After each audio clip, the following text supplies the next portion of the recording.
Hello everyone, welcome back to my channel. For those of you who are new, my name is Brian and thank you so much for joining me today, or this evening since it is Friday night. I'm spending my Friday night here with you guys and I couldn't be happier to do so. So again, thank you for joining me.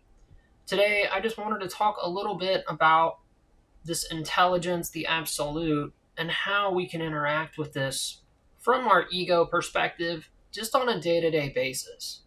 So, for instance, the idea of synchronicity or serendipity. I'm sure if you're watching this video, you are no stranger to synchronicities. Synchronicities, I believe, are one of the first key signs that you are beginning to connect with something greater than yourself. And before you truly know who you are, before you remember your true identity is the absolute, I think a lot of people probably approach synchronicities with a skeptical mind. Synchronicities defy all logic as we define the world to be from a scientific perspective.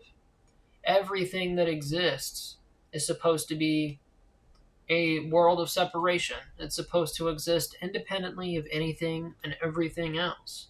There is no greater connection, right? At least that's what we're told scientifically. It is a world of separation.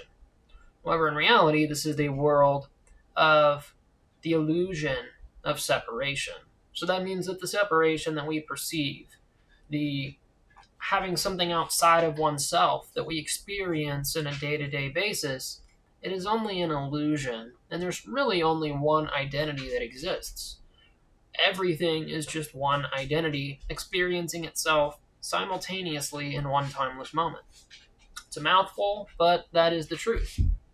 So, you are an incredible, powerful being. I mean, you are beyond all concepts. You are undefinable, truly an undefinable identity that is all powerful, that is omnipotent, it's all knowing. And that can be difficult to accept at first when you are still coming from an ego perspective. I know because I had to experience this myself. This was something that I too experienced. And I feel like I haven't said that enough in a lot of my videos. Most of my videos, I'm coming from mostly my higher self. Like, most of my videos, I'm not even sure what I'm saying because it's really just a stream of consciousness that is flowing through me. And so whenever I snap out of that, I'm not even really aware of what I've said. So with that in mind, I feel like you haven't really gotten a great picture of my own experiences as I have experienced them personally. I don't want to come across as some sort of know-it-all that didn't struggle whatsoever, right? Because I want you to be able to relate to me. I want you to know that I'm just like you. I am a human. I'm not perfect. I have struggled accepting a lot of these things, a lot of these truths. And that if you do find yourself maybe grappling with this notion of being the absolute, maybe trying to wrap your mind around being an identity that is all knowing, that exists always, that is one identity, that is just so incredibly powerful and beyond anything we can imagine. I just want you to know that it's okay and that it's totally normal and that you're not alone and that I also experienced that myself. And if anything, I don't only want to share this message of the absolute, but I want you to be able to relate to the experiences and to my message from a authentic place. I want you to see me for who I am and not as someone that is, in a different category. I don't want you to see me as someone as an exception to some rule because that's not true. I want you to understand that we are one and the same and that anything that you experience alongside remembering who you are not alone and that it's completely normal to feel a little conflicted about when you first begin to remember this identity. And I think a lot of people are faced with that even when they begin to start experiencing just regular synchronicities during their day to day lives. So, for instance, I have a friend, and he's a good guy. I love him, known him forever. I consider him to be almost like my own brother. Like, he was my best friend in third grade. I've known him ever since.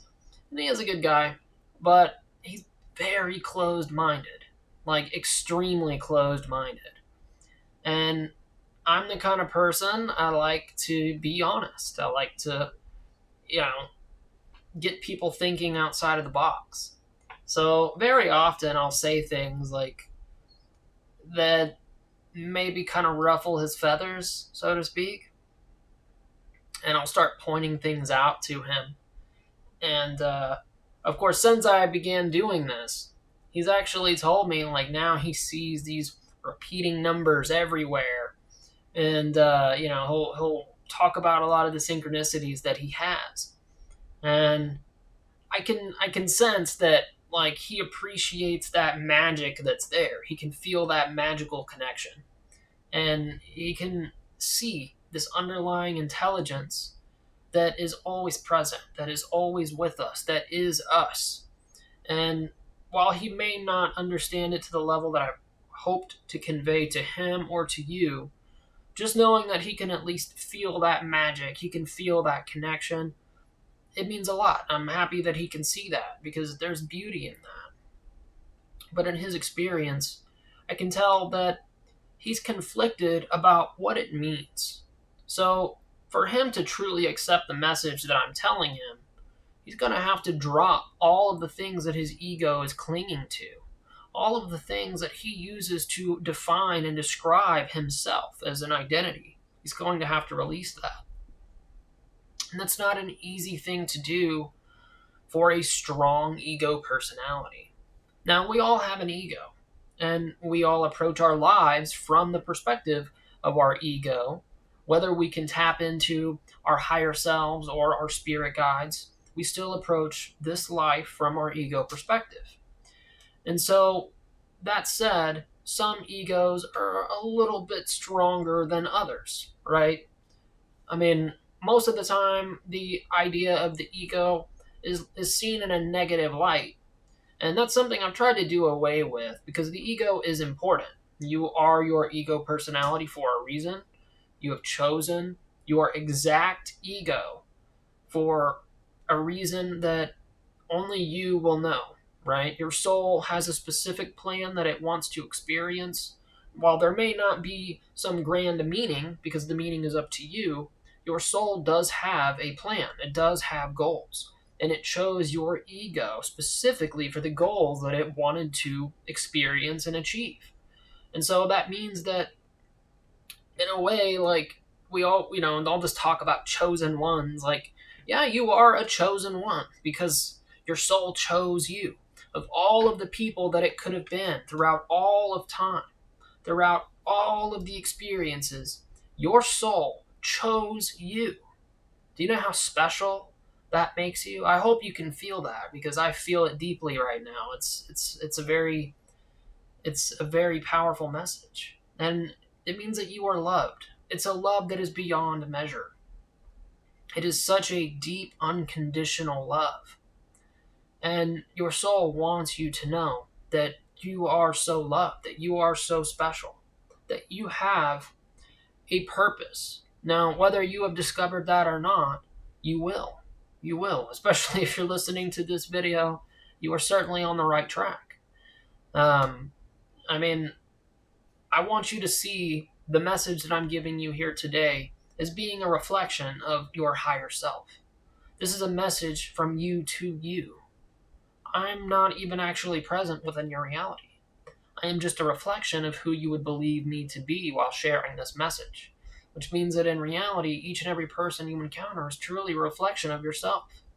And this is why it is so important to see reality as reflection and to understand that what we see in the reflection is actually reflecting back to us those parts of ourselves. And so this is where shadow work can come in, because when we look out into the world, we see things that maybe we're not too crazy about, it means that there's something within us that we need to acknowledge. There's something within us that we need to unearth or uncover or shine the light upon. And accepting that, moving through that, embracing that, that is where we allow the space to see the changes in the reflection that we experience. And it's really an amazing thing. And it all starts with understanding you are so loved. You are so special. And you are one of a kind. And your ego, it's not a negative thing, right? Now, it doesn't mean you should think you're God and that no one else exists and that you're, some kind of Jesus Christ savior. But it does mean that you should acknowledge that you are divine. You are special. But just as everyone else is as well. It is this one identity that is everyone and everything. And you will encounter yourself time and time again, because each and every person that you meet is a reflection of you. These are all aspects, these are all reflections of this one identity I refer to as the absolute. And it is an absolute identity of you. It is all you. All within the unknown, you will encounter yourself time and time again. And I just want you to understand that it's okay to approach this and to have difficulty accepting it at first, because I truly want you to know that it's okay, right? You live your entire life from an ego perspective. And to find out that this person you believed yourself to be is not actually who you are, it can be a difficult thing to understand, and it's totally okay. But understand that you are loved regardless, and that you do have a reason for being here, and you will discover that. I hope that you found this message well. Thank you so much for joining me. As always, I love you guys. Please thumbs up and subscribe and all that good stuff. And I will see you in my next video. See ya.